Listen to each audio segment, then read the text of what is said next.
saying to this lady, we're going to do a lot of interaction. So I'm going to have you hold your questions, and then we'll fit them in as we go and make it a bit of interaction going. Because, yeah, we certainly, no sense in talking about stuff you don't want to know about.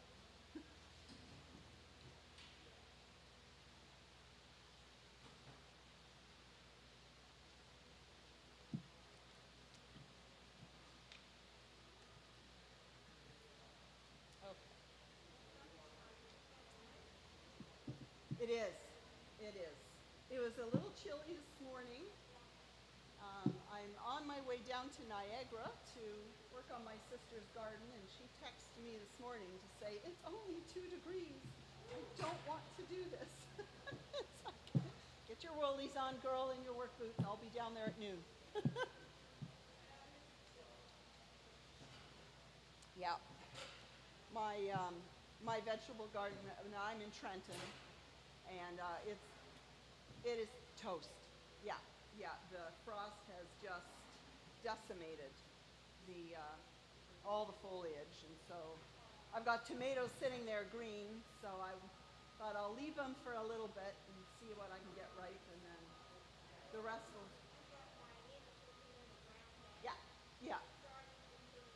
Yeah, and that's what we'll do with the rest of them. It's time.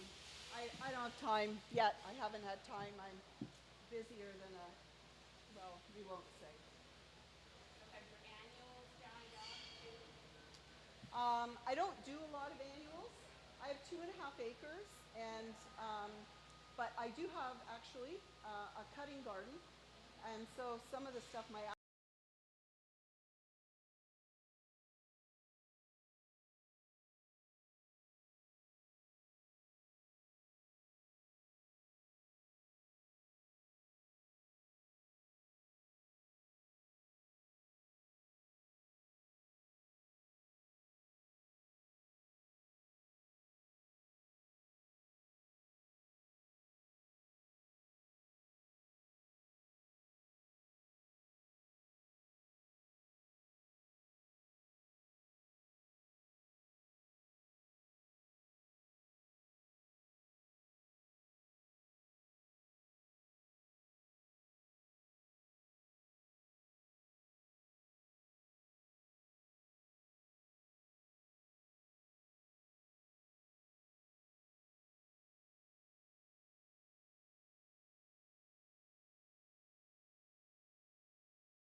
getting ready for our official start.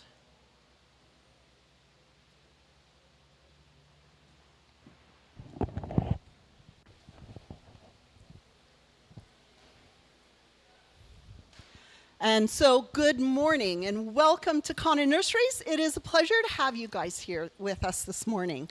My name is Deb Poole. I have been with Conans for 25 and a little bit years, so I'm a little bit of a fixture.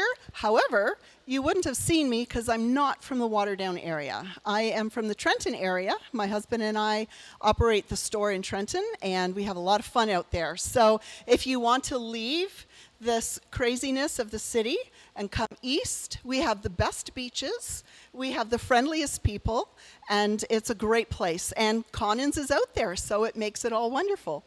So we have a lot of fun out there. I have been gardening since I was, a little gaffer. My mother only grew petunias in the summer, and so I hated it because she would make me go out and deadhead those petunias, and they stink and they're sticky, and it's just not fun. And so I didn't like gardening, but when I was a teenager, my parents bought a new place. There was this incredible garden in the backyard that my dad was going to sod over, and he gave me 1 year. to make it look nice, or it was gone. And I grew a love of perennials, and then that turned also into a love for bulbs, as these glorious wonders would just emerge from the soil in the following spring. I didn't even know they were there. It was wonderful. And so that started for me an adventure in gardening. My husband, Steve, he is a horticulturalist from the Niagara Parks Commission School of Horticulture. And so, well, we were dating, and he needed a study partner. So I kind of learned off of his education. He got the degree, and I got the knowledge, and I just keep him running. So we have lots of fun. Okay, there we go. I was going to say, I thought I just lost sound for a second. What we're going to talk about today is bulbs. And one of the first questions would be, why plant spring bulbs? A lot of landscapes that I see completely forget this category of plants. My sister had she's down in Niagara. I'm going down soon to redo her front yard, but she had paid for contractors to come in and do her backyard, and it is stunning. It's gorgeous. They did a phenomenal job, but they missed spring bulbs. And so her garden sort of sat dormant until things really got going, kind of the end of May, June. And so last fall, I went down without her knowing, and I moved all the mulch, and I planted all these bulbs, put the mulch back. She had no idea what was there. She thought there was a squirrel in the back creating havoc, but she didn't know I was there. And then this spring, she had all of these bulbs come up. And even though she's not sitting in her backyard in April, she would look out her picture windows in her living room where she sits and read, and or the kitchen, and she would see these dramatic splashes of yellows and oranges, and I did blues in her garden, and it just brought such a joy to her heart. And so when we have this long winter where generally there's cloud cover and there's not a lot of sunshine, when we can start to see something emerging and life beginning new, first thing in the spring, that is why we plant bulbs, and that's what I want to encourage you to do. That's what I want you to look forward to. It's a great way to welcome in the spring, but to lift up our own spirits. My first bulb that I will plant, or the first one to come up, is snowdrops. And if you've never had snowdrops, they're small. They're only a couple of inches tall. I have had snowdrops blooming as early as February 21. Now, that was only 1 year. Most often it's in March, but it's the first one to come up. And so I will be out. I have them right along my walkway when I leave my house. And so once February blues are pretty much done near the end, I'm watching. I'm watching for those snowdrops. And then when they emerge, it is just wonderful. And they lift your spirit, and you know spring's coming, and then you can start watching for the perennials. So it's lots of fun. When you're doing bulbs, like any other part of your garden, you want to think design. You don't just want to take a package of bulbs and just stick them in the ground or throw them around. I've heard some people say, take your tulip bulbs, throw them, and just plant them wherever they land. I'm not a great proponent of that method. It's fine, but when you start just spotting things here and there, it looks kind of probably like the pantry in my kitchen, just very haphazard. So we want to give some thought to design. We want to plant our bulbs in collections. And so in all design, you'll know to plant in odd numbers. With bulbs, 1 is an odd number, but one little tulip standing up in the middle of the garden looks very, very lonely. Bulbs like company. They would not do well with COVID right now. They want to be in groups.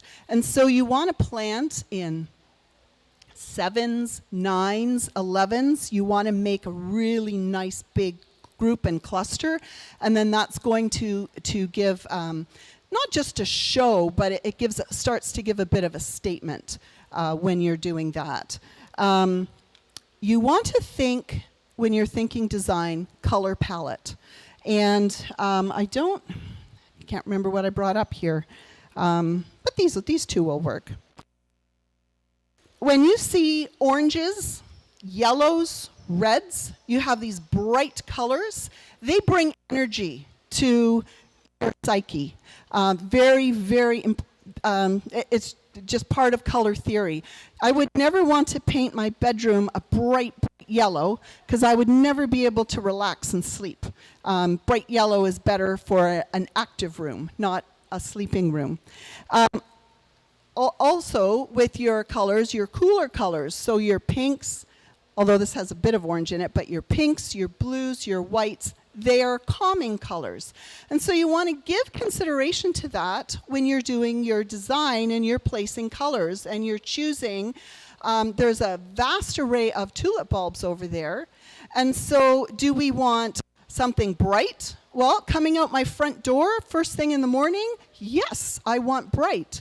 But back by the pond in the backyard where I just go to sit to have my tea after work, I don't want bright. I want something that's softer and calmer. And so then thinking in your pale pinks and your blues and your whites, it's just going to take your mood where you want it to go. So that's an important consideration, not just with bulbs, with all of our plants really. But so you want to be thinking color with design. And then the other thing that we need to do is be brave. We need to take a chance, and we need to do things maybe a little bit different than what we've seen out of the ordinary. And that could involve layering, where you layer your bulbs, and you have different layers of bulbs so that my snowdrops that come up in March, as they're finished and they're ending, then I'm going to have Pushkinia come up, which is my favorite bulb, and it's going to rail in the spring through April. And then below that, I have planted some early daffodils, and they come up and say hello and grace me in May. And then my tulips arrive in June, and then my casmia comes up at the mid to the end of June, and then the foxtail lilies arrive in July. And so my bulbs are all coming at different times. And because they're different heights, they can be planted at different depths. And so we can actually take a small space and create a movement of color and a movement of activity by using different bulbs and planting them at different levels. I'm gonna divert. I always divert from the notes. We can also plant the different levels with other plant material by using different nursery stock. And I brought up with me this juniper. This is one of my favorite ground-covered junipers called Icy Blue Juniper. How many of you have been around a juniper and you know how they get very picky? And it's awful. And so, yeah, definitely. And then you have little children. I have these little grandchildren who run all over my garden, and little kittens. And you need to have a backpack full of tweezers because they get the little juniper bits. Well, Icy Blue doesn't have that. This is a ground-covered juniper that can go right along your walkway, and you could lay down in it. It is wonderful. It is so soft any time of the year, and you don't have to worry about the tweezers with the kids. So anyways, that's a side note. There you go. There's some information on Icy Blue Juniper. But I picked these Scilla bulbs, and Scilla, we're familiar with Scilla as a blue flower. If you go drive around generally beginning of May and you see these front yards covered in a sea of blue, it's stunning. I'm working on it. I've got a big island and I'm trying to get it all blue. It's going to cost me $1 million, but we're going to get there. But you can plant these little guys, and you could plant them all around. As I plant this Icy Blue, I could put 30 of these around. As this grows out to be a nice 3-foot diameter in the spring, up through it, because this is only going to get 2 inches high, the little white scillas are going to sit on top of this blue carpet. and it's going to be really, really pretty. And it starts to bring some drama into that area of your garden. So I will be doing this in my sister's front yard this afternoon. Just so in case you're watching, Deanna, that's what you're getting. So we want to be thinking about nursery stock and interplanting around. These guys here, this Conocloa grass is a great grass. It's shade tolerant. Don't put this one in full sun. It definitely needs to be in the shade. Has this wonderful waterfall of movement, and the wind, well, you don't even need a wind, just a little breeze, and it just rustles it. And it's like sitting and watching the ocean. Just a wonderful, wonderful plant. Grasses tend to die back in the winter. And so having some little tulips, some of your miniature rock garden tulips planted in and around this grass, they're going to pop up and they're going to let the world know that spring is arriving, and they're going to give that space some wonderful color.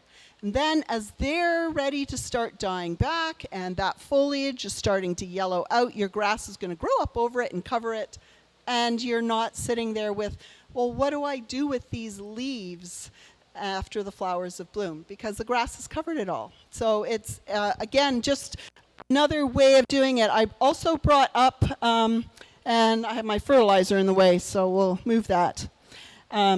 This is a wonderful, another nice juniper. Not too bad for softness, but I don't think I would sleep in it. But the color is stunning, all gold. And so this is going to hold this nice color in the sun. So you could put some dark blue tulips in and around this. This guy's going to get up maybe about 10 inches.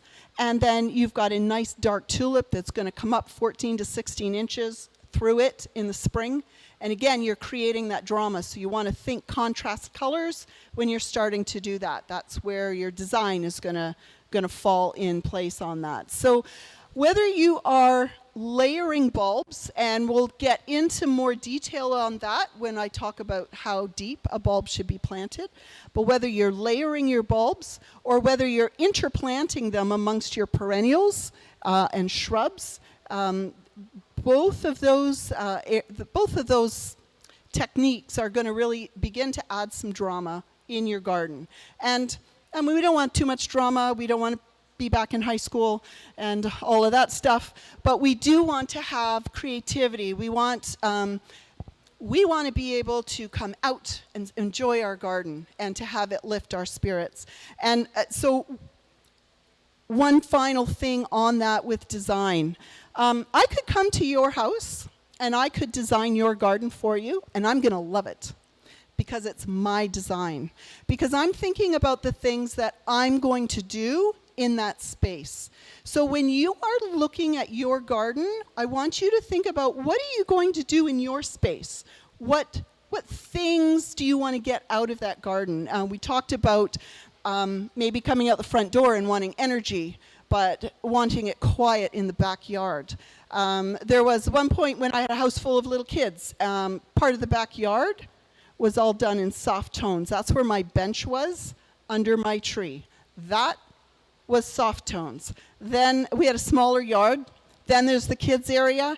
We had trumpet vine and sunflowers and all kinds of bright and vibrant colors to create creativity and activity and that sort of stuff. So you want to think about your space. Know who you are. Know what you want in your garden. And then find the right plant materials. Find the right bulb that's going to enhance that part of your life for you. Where do we plant bulbs? Obviously, we put them in the soil. And what kind of soil do bulbs want? I have a pot of soil that was brought to me. And this is supposed to be good garden soil. I have 2 pots, and I like this pot better. Okay, we're going to go with this pot. I'm going to pick up some soil, and I'm going to give it a squeeze. And then I'm going to open my hand. And for the most part, you're seeing that the soil is holding some form of shape. It's not tight. It doesn't look like a potter with clay that she sculpted something, but it's still holding its form. If I were to do this at the beach with the sand, it would all fall through my fingers, and I'd have absolutely nothing left. And what we're after is to be able to simply pick up some soil, give it a squeeze, and have some shape. And if you can do that in your yard, you simply have some nice, good, loamy soil. No need to go get soil tests, no need to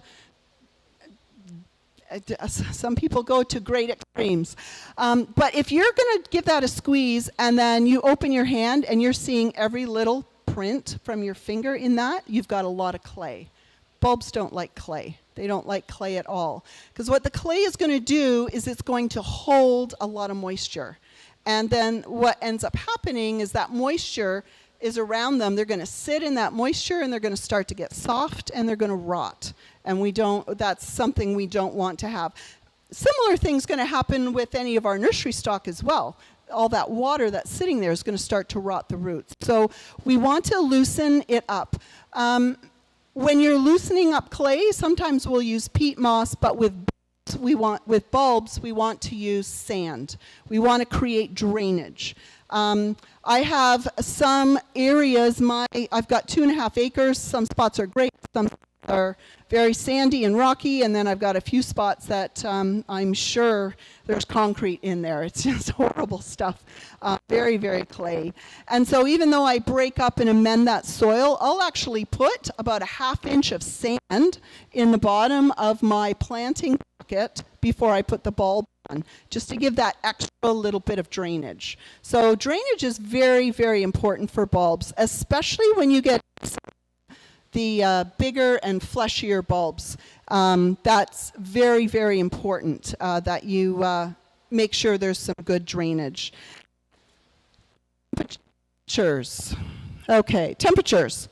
You will find at Conan's and anywhere else that you go that you're going to see a selection of bulbs usually arrive around the end of August. Now, this year it was late because everything came from Holland, got stuck in the strike in Montreal and sat there in ships before we could get anything. But generally it arrives the end of August.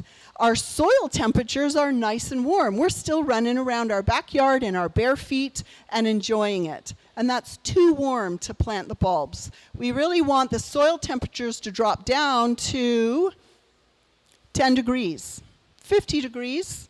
I grew up in that era where we learned both. But you want the soil temperatures to drop. And that's usually not happening until we're well after Thanksgiving. And so you want to get your selection now. You want to keep them in a cool, dark spot. Doesn't have to be cold, but just a cool, dark spot. Linen cupboard's great. It's a wonderful place just to store them, or a pantry, or in a garage if it's not in front of a sunny window, just somewhere nice and cool. And then plant them later in the fall. And I usually say after Thanksgiving weekend, you're good to go. The bulbs themselves, when they're planted, are going to start growing roots for about 6 weeks. And we often see when the leaves fall off the trees and we think the tree's now dormant and everything's done, that tree is still very, very active. He has roots, and those roots are doing a whole lot of work, and they will be doing work until there's a good 5-6 inches of frost in the ground. And so it's the same with the bulbs. So you can plant your bulbs in October, you can plant them in November. I have been known, and this is why I brought this tool. This is a great tool for a gardener. It helps you to dig great big holes for wonderful pine trees, which are my favorite. But it also will allow you, there we go. It's going to allow you to chip around a nice 3-foot circle, lift up 4 inches of permafrost, tip it on its side, put all your, then you can put the permafrost back on, planting is done. And that's usually done about mid to the end of December. And that's when I find time to plant my bulbs, because I'm just too busy before then.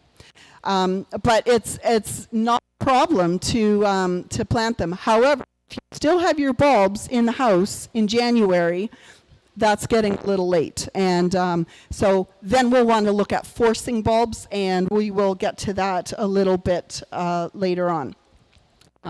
So temperature is very important. I don't want to see anybody buy bulbs the last week of August and plant them. What's going to happen is that bulb is going to think it's time to grow, and it's going to put out its roots for 6 weeks, but then it's still warm. So now it's going to start growing, and if that bulb opens and that growth tip comes up, then it's not going to be able to get through the winter, because you're going to risk freezing the tip, freezing the flower tip bud, and the bulb will then just dissolve and go to mush. It's an interesting thing with bulbs. The temperatures that we have are going to drop to like minus 25, minus 30, and so we're thinking, well, let's find a little one here.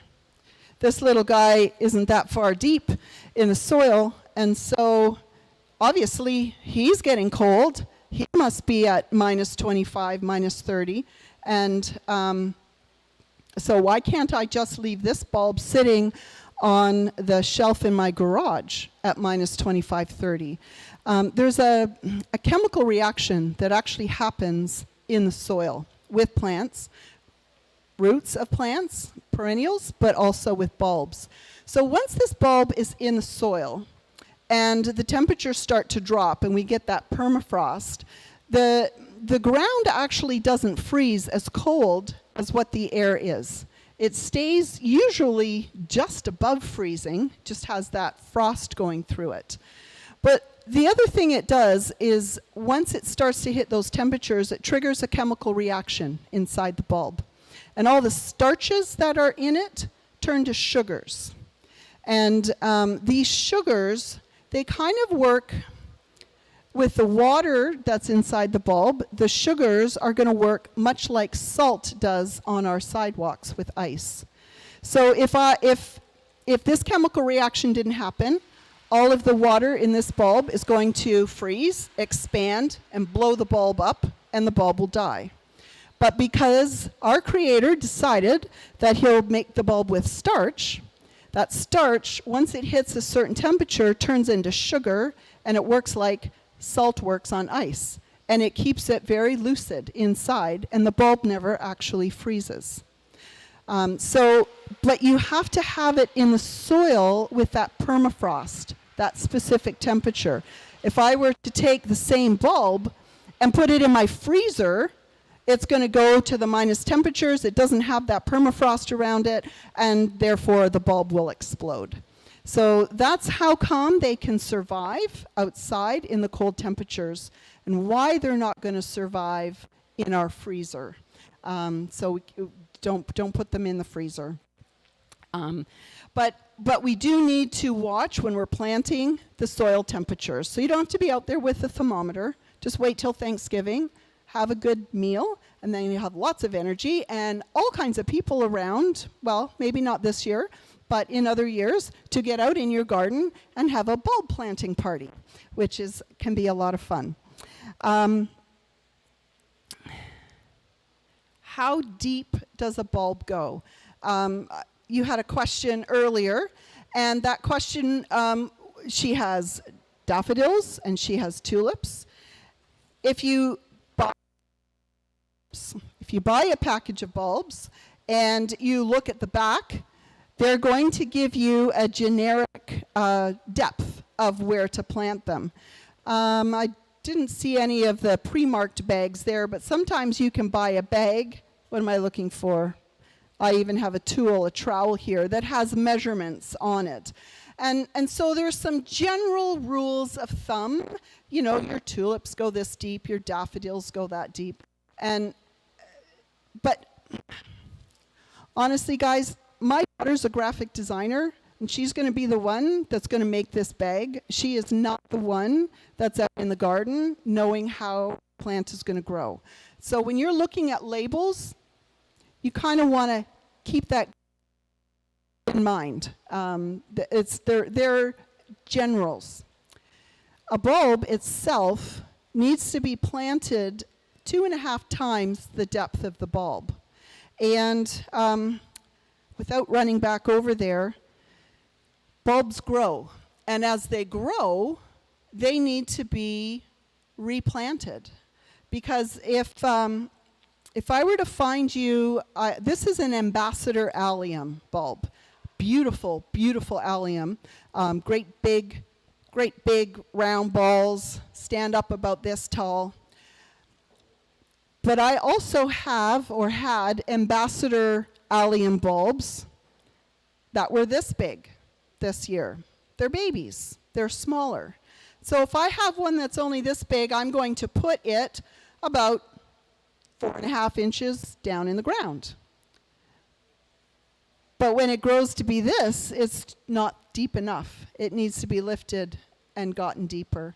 Part of the reason for that, again, is that chemical reaction that happens with the permafrost, but it's also what can support the size of the bulb. A small ambassador allium bulb is going to produce a 3-year-old. And a medium size is going to produce a teenager, and the big guy's producing grandma, okay? And we're all different sizes, and so we have to bear that in mind. I had some clients a little concerned last year because they bought some ambassador alliums, but they bought the $3 ones, not the $11 ones, and I get it, I have a budget. But they didn't get the great, big, huge, they grew. They weren't quite as tall, and the flower wasn't quite as big. And I'm like, give it time, give it time.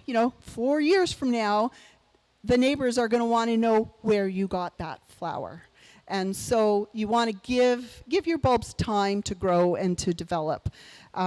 So the rule of thumb is 2.5 times the size of the bulb. So I'm going to try this because I'm not good standing in one spot. So this guy here, 1, 2.5. So, you're about 4 inches. This guy here, we're going to go 1, 2.5. I'm almost 10 inches down to plant this bulb. So that's how you're going to do it. It's not just to say, oh, I've got a tulip, I'm going to plant him 6 inches. I've got a daffodil, I'm going to plant him 12 inches. You've got to see the size of the bulbs. There are some yellow daffodils. I just lost the name of them. King Alfred daffodils. And we have them in multiple sizes. So some of them are only this big, and some of them are this big. Obviously, the bigger ones need to go down deeper. And then the smaller ones, in a couple of years, you want to lift them and get them down deeper so that they have the space and they have the depth. When this guy shoots up, he is going to put up a nice, big, thick stalk. And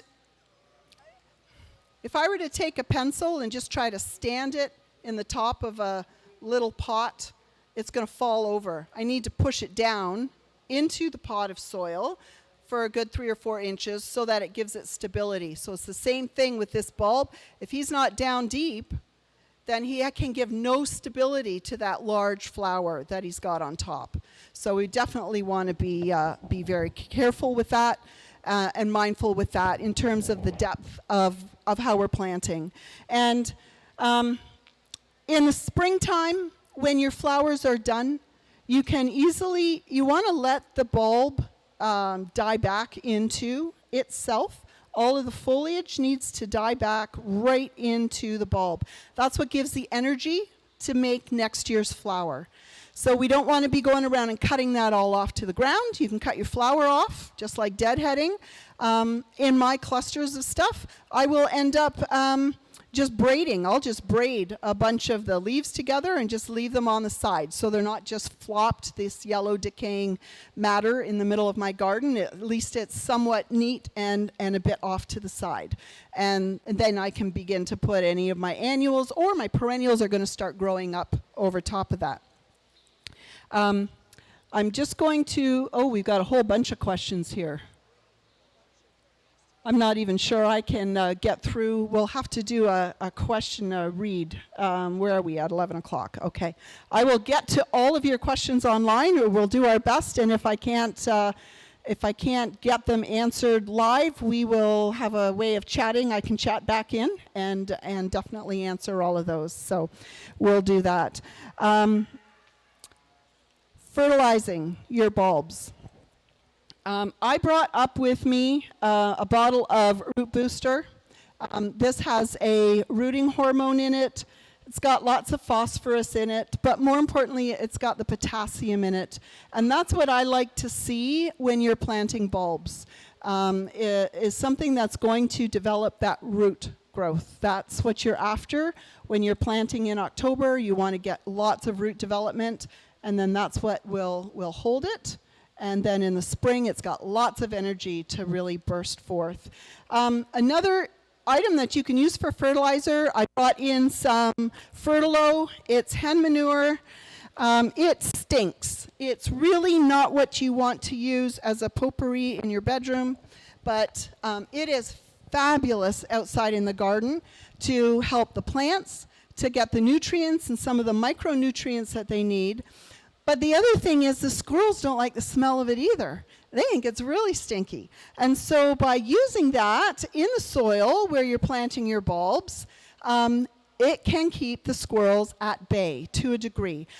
Squirrels are a very peculiar creature, and I don't think there is any way of understanding a squirrel. It's kind of like a man trying to understand a woman, people trying to understand squirrels. It's just not going to happen.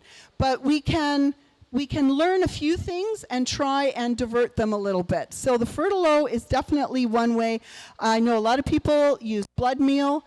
There's a product called Bobex, which you can get in a liquid form. You can actually dip your bulbs into the Bobex and then put them in the ground, and that works really, really well. Again, it's that scent thing. It keeps them away. And squirrels, they really don't want your bulbs. They don't like them. But they're missing some things upstairs. And so when they're running around your yard and they see this tuft of soil that's loose, they go, oh, I must have put a nut over. They run over, they dig it up. Oh, my nut. They take a bite. That's not my nut. And they throw it. And that's why you see your bulbs scattered all over. It's not because they're there and they're hungry. If they were hungry, they would have eaten the whole thing. They're really not interested in the bulbs. So important, when you're done planting the bulbs, pat that soil down. Get it all pat down. Put your mulch over, but it still looks fresh. Pat it down so that when the squirrels come into your yard, they're like, yep, no, I didn't bury anything here. And they go over to the neighbors, because the neighbors forgot to pat down, and then they'll dig up everything that's over there. So yeah, squirrels, it's all about trying to figure out and trick them a little bit. But the Fertilo helps, the Bobex helps, your blood meal, that's going to help and make a little bit of a difference for them. I am notorious for getting very excited in the fall when the bulbs come in, and I start getting all of my favorites, because I've got 2.5 acres and I have bulbs everywhere. And so when I do this, I come home with my little parcel, and of course it's in September, so I put it in the back pantry. And then Thanksgiving comes and goes with all of its activity with 4 kids and their kids and all of the adventures there. And then it's Christmas, and I got to get all of that ready.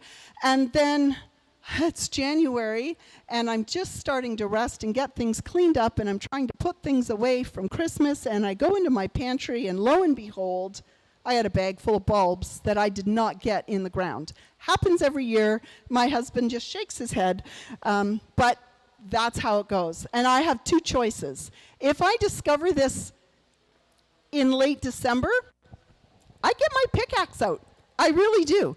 And as I said, I just chop a nice, great, big circle, and I lift that whole 4 inches of permafrost, and then depending on what I've got, some things I can dig deeper and put in, and then the little shallow ones, and I drop that permafrost back on, brush off my hands, go in the house, and I think I'm pretty good. But you know what? It works. And all of those bulbs, sometimes they do better than the ones that I actually took time on Thanksgiving weekend to get planted. However, if I've discovered this in mid-January, then I need to go into forcing. And forcing it's a fun thing that we can do with bulbs. And actually now I will actually I usually get a bag like this of mixed hyacinths because I love hyacinths in February in my house. I just love them. And so it's just much cheaper for $28.99, and I've got 30 hyacinths. It's a lot cheaper than for me to go to a garden center or even a local box store and buy forced potted hyacinths where you get maybe 2 or 3, and they don't do all that great, and you're spending 4 times the amount of money. So you buy your bag, and they need hyacinths. Well, all bulbs, they still need that cold treatment. The bulb is not going to bloom if it hasn't been in the cold. So I can't keep my bulbs in my pantry and stick them out in the spring. They'll probably be dead anyways, but to put them in the spring, if they are alive, and expect them to bloom, they won't bloom. They have to have their cold treatment. So if I want to force them, I need to give them a cold treatment. Can I put them in the freezer? No, that's right. We talked about that. Can't put them in the freezer, but I can put them in the crisper in my refrigerator. And so 1 bag of bulbs in a paper bag in the back of the crisper. And it's very important to know which bulbs require how much time. I know that hyacinth bulbs, they need 12 weeks of cold. And so if I was planning for February, I actually would put them in my crisper in December.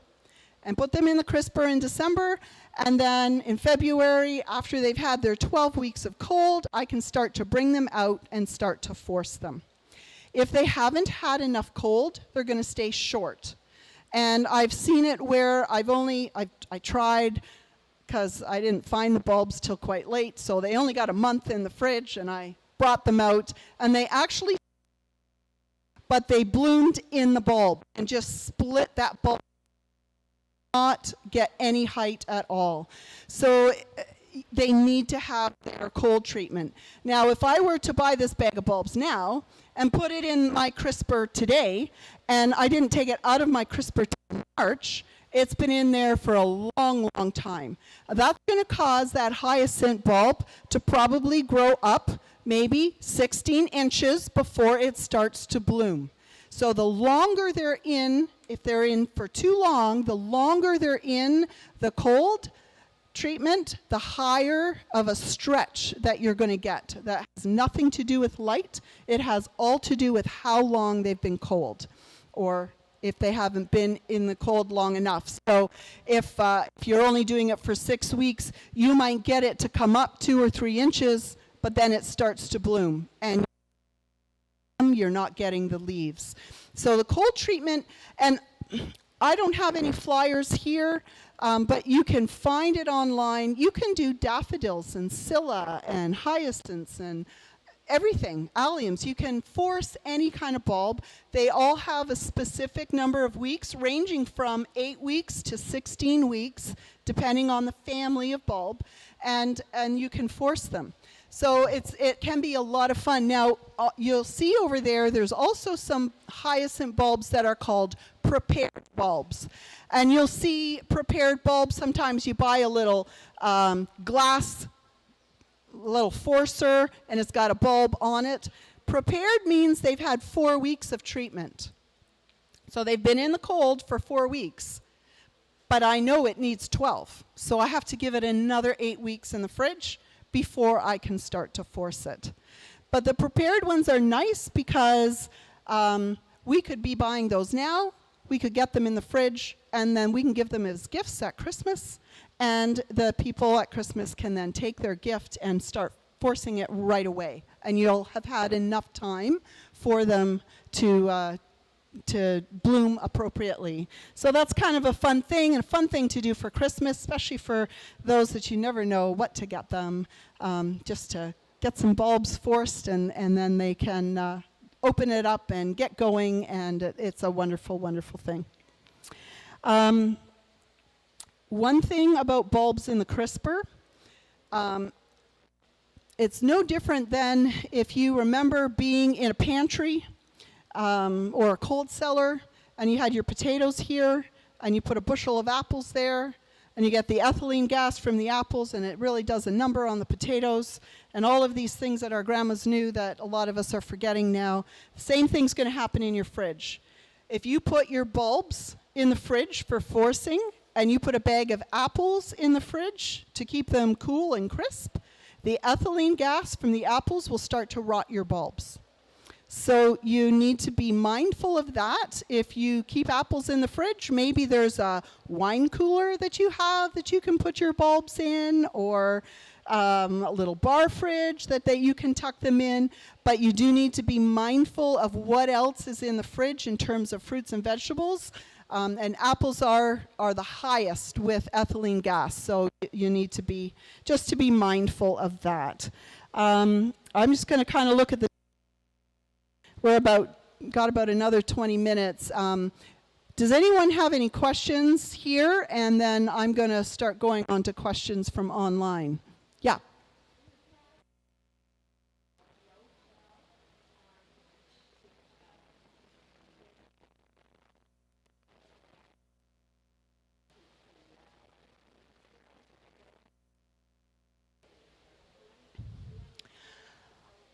I'm not familiar with that product, Rappel.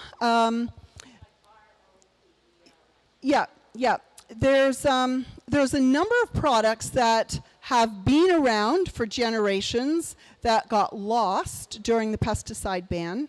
And so depending on what was in that it could have been part of that. Now, a lot of natural products also were part of that pesticide ban, so that's why you can't find things like, I just lost the name, pyrethrum, comes from pyrethrum daisy, but you just can't get it anymore. So it may be that it's fallen into that category, and I would say Bobex would be kind of your substitute. We've got Bobex, and Plant Skid is another product that tends to be used, that you can put the bulbs, put them in the dust or the liquid, and then plant them right away, and it'll do the same sort of thing. Yeah. Any other questions? Yeah. Oh, my favorite bulb is Pushkinia. And I see, I'm sorry, they're sold out here. Pushkinia gets up about 5 inches. It's blue and white striped. It looks like a mini hyacinth, but it comes up a lot earlier. And it's fun, and it multiplies like crazy. And so for me, it's just a delight. I've got little pockets of them around, just kind of offset from my pockets of snowdrops, because when the snowdrops are done, the Pushkinia comes out. Another one that's fun like that is snow crocus. So we're all familiar with the regular crocus. I think I brought a package up here of regular crocus that you can plant, and they're a nice, decent sized flower. They'll get up about 5-6 inches. They have a nice kind of quail egg size flower on it. The snow crocus are even tinier. They're very little. They only come up 2-3 inches above the soil, and they come in brilliant colors. But next year, we'll have more next year. When you're doing things like crocus, or even the scilla, this little white scilla, when I plant them, I was telling you I'm trying to get my whole island. This tool here is a dandelion weeder. Great for weeding. Kind of put that little notch in around the crown and pop up the dandelion, and that's great. But I like it for planting scilla, because I just go around the yard and I jam it in, pull it back, and it makes a nice little hole, and I can drop the scilla. One scilla bulb will produce 1 flower, but it multiplies. Do I have sound? There we are. So in about 3 or 4 years, now I've got a cluster of flowers coming. And so I just kind of go around the yard and randomly, about every foot for however many I could buy that year, and just dig that, just jam it. A slot head screwdriver that also works. Just go jam it in the ground, pull it back, drop your bulb in, and you're good to go. And nice and simple, doesn't take a whole lot of work. Okay.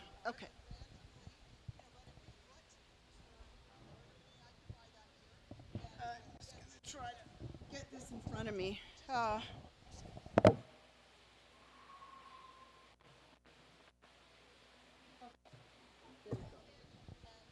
Can I get the... There we go. Okay, I'm going to see if I can turn the sound down so I don't have to listen to myself talking while I'm doing this. Okay, so chat. Okay, I'm going to start here from Nancy. A better, closer view of... Oh, okay, that's not a question. Here we are. How do you lift bulbs to replant without damaging them? Special tools or techniques? That's from Susan. Yeah, that's a really good question. I have definitely cut a bulb in half more than once in my life. One of the things that I have learned to do because of my bad experiences is to mark the bulbs when they're growing. So when I'm going to lift them and move them after they're done flowering. I'm not going to do it in the fall. That way I know where they are. So if I've got a nice collection of tulips and I know they've been there for 4 years or so, and you'll tell they're starting to push against one another, and even the stems, they're kind of going crooked. There's more. They're trying to multiply, and there's just no space. So I will braid after they're done. After they're done blooming, I'm going to cut the heads off. I'm going to put the leaves, and I'm going to let that die down into the bulb. When it's about halfway done, and it's mostly yellow, that's when I will come in just with a nice spade, and I'll just dig larger than my circle because I can still see where the leaves are, and lift that area. Sometimes if you've got nice loamy soil, you can almost do it with a pitchfork just to go around that area, put it in, and then lift up gently and get those bulbs. Unlike Ottawa, where they're lifting their bulbs and then maybe they're going to dry them all so they can use them next year. I don't dry my bulbs in the spring. I lift them, I clean them up, I look for any disease, if there's any spots on them that are really soft, or I see any mold, get that wiped off. I re-dig my hole. I will make sure that, again, there's drainage. If there's not, I'll add more sand. Then I'll put the bulbs back in at the proper depth, spread out a little bit more, cover them, fertilize them, and then they'll be fine. The leaves are still on them. The rest of that foliage is going to continue to die back into the bulb, and then they'll be fine. So that's the best time to do it. Trying to do it in the fall becomes a guessing game, and there's no... Unless you're Superman with X-ray vision that can kind of look down in the soil and say, there they all are. If you are doing it in the fall, go bigger, go wider, anticipate. It's kind of like doing potatoes, and I'm in the middle of, I've got a 50 by 50 foot vegetable garden, and I got 4 rows of potatoes that are desperately wanting to be harvested. And it's the same thing with them. I'll go wider, dig into where I know that they are, because if I dig where I think, surely we'll cut something in half. So very, very good question. While I'm talking about potatoes, there is a fall bulb, and I brought it here. Garlic. We all love garlic. Well, most of us love garlic. I love garlic. Garlic is best planted in the fall. And so you want to think of 2 holiday weekends. You want to think Thanksgiving. That's when I'm going to plant my garlic.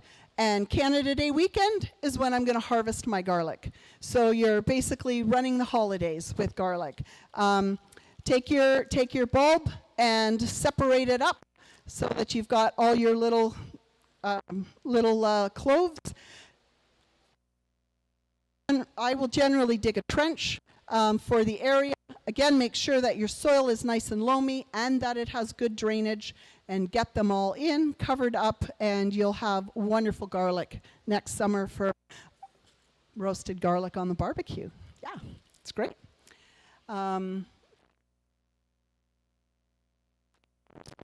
Try and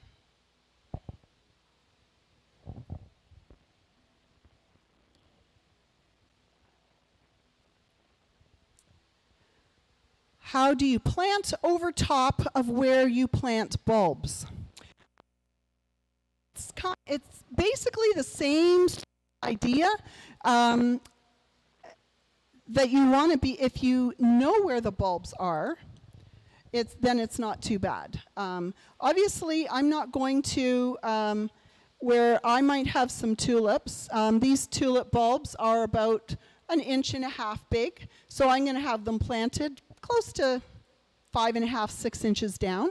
I'm not going to then try to put a white pine in that area because that root ball is going to be 2 feet deep.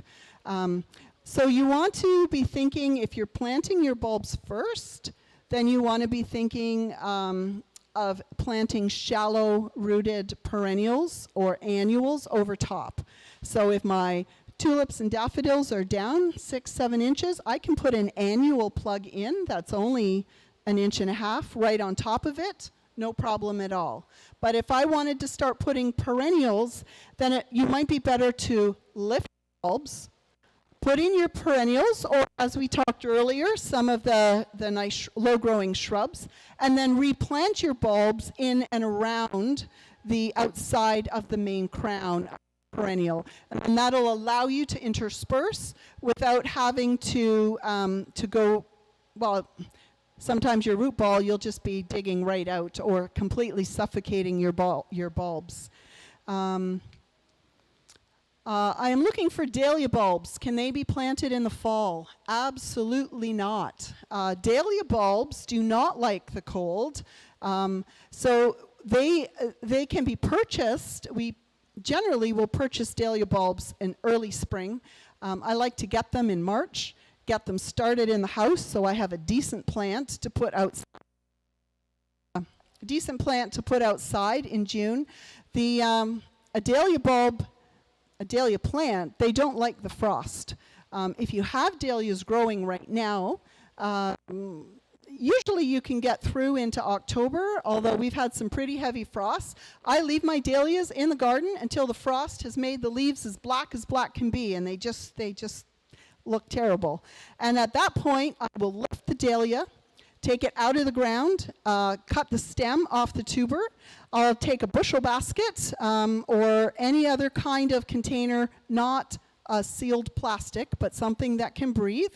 And I'll just put a little layer of peat moss and my bulbs, and a little layer of peat moss, and my dahlias, and cannas is another one.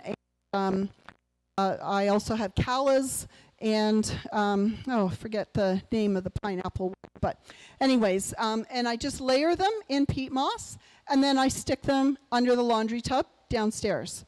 And I check that, once a month. If that peat moss is starting to look like dust dry, I'll just give it a little spritz on the top, just so that there's some moisture available, but you don't want them sitting in a damp, wet spot. You want them to be dry, but you don't want them to become dust dry, because then the inside of the bulb also dehydrates.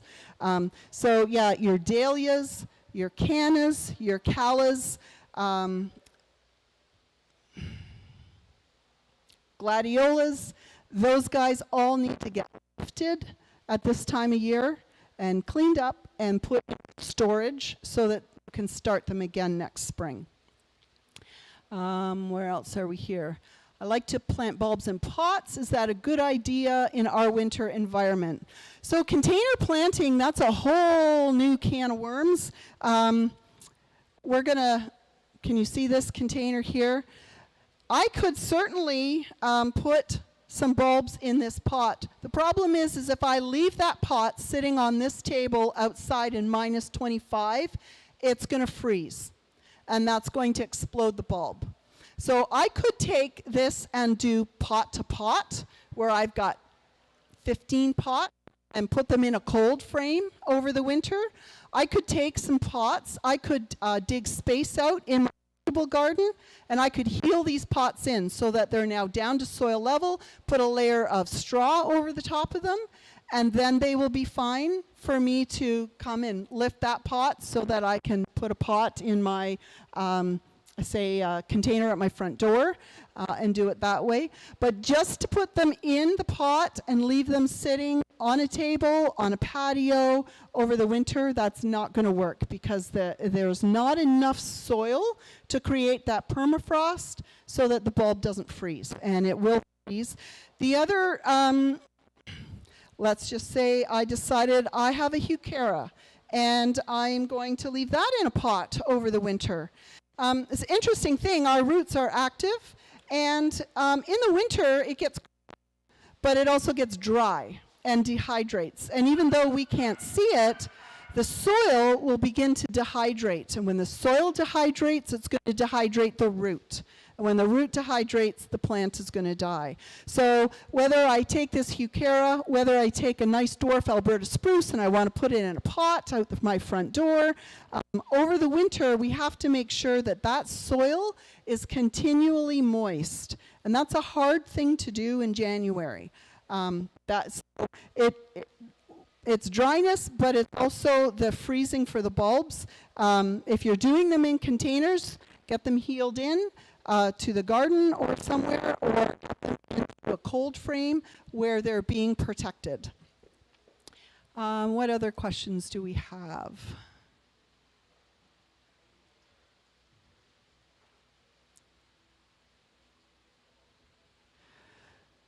When I plant bulbs in pots, can they be reused in the pot or garden? Definitely bulbs can be reused, but it brings another question. How many of us have gone out and bought forced bulbs in the springtime? Because we do that in April, and because we like to have that on our kitchen table, brings a smile to our face. Can I reuse that bulb? Yes, definitely you can.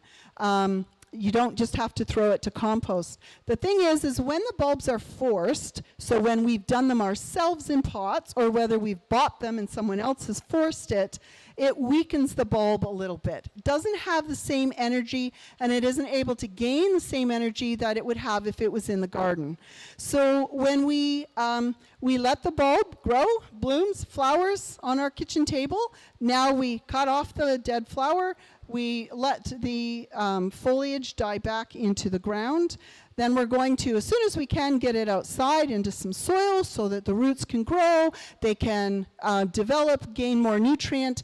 The following spring, they're going to grow, but you may only get foliage. If it doesn't have enough energy to flower, and 9 times out of 10 it won't, you will only get foliage. And then on year 2, you're going to get flower. So don't be distressed. When you use a bulb that's been forced, that it's going to take a couple of years for it to build the energy to have another flower. Kind of like us women, we don't want to be having babies really quick all the time. We need to rest in between, and we need to gain energy, and the bulb is the same way. So when we've depleted some of that energy from it, we need to give it some time to rebuild that energy. When you see, sometimes I lived at a place once, I was very excited in the spring because there was what I thought was a vegetable garden. All these tulip leaves came up, and I was thrilled, but all I got was one flower. There wasn't one flower at all, just leaves. And so upon inspection, I go out to the garden, I start lifting. Well, these bulbs were very, very deep. They were way too deep for what they could be. And as a result, then they could only produce leaves. They didn't have the energy in them to do flowers. If you have a garden that's established and you've had bulbs in there for a long period of time and you're starting to find that they're getting thin, that there's just foliage growing, the years of mulching and biodegrading and mulching, the bulb that maybe started out 6 inches deep may now be 8 inches deep. And so that's another time that we want to lift those bulbs, get them cleaned off, check them out, spread them out, and we want to raise them. So when you're doing that, sometimes we need to get them deeper because the bulbs have grown, but other times, especially if we've been adding compost and stuff to our garden, then we need to get them lifted. And a perennial that is blaring in my mind is peony. Peony do not like to be deep. 1.5 inches is all their crowns can handle under the soil. Any more than that, you will never see a flower. And if you try to lift that, plant on roots the size of your arm. They are incredible. But there's a lot of plants that way, that if these crowns start to get too deep, you're just not going to get the flowers. So if you do have plant material and you're not getting the bloom that you're after, that would be a consideration. Where are we for time? Because I don't want to cut out. Are we good to go? We're done? I've got a minute, and then it's going to go bleep, and then I'm done. So I will check online to see if there were any more questions that didn't get answered. It has been a pleasure to be with you guys. I have really enjoyed coming out. Please come see me in Trenton, especially in the summer. As I said, we have the best beaches, and there's not as many people, so there's lots of room to spread out. But thank you for coming to Commons and for your questions, and we will see you again sometime, I'm sure.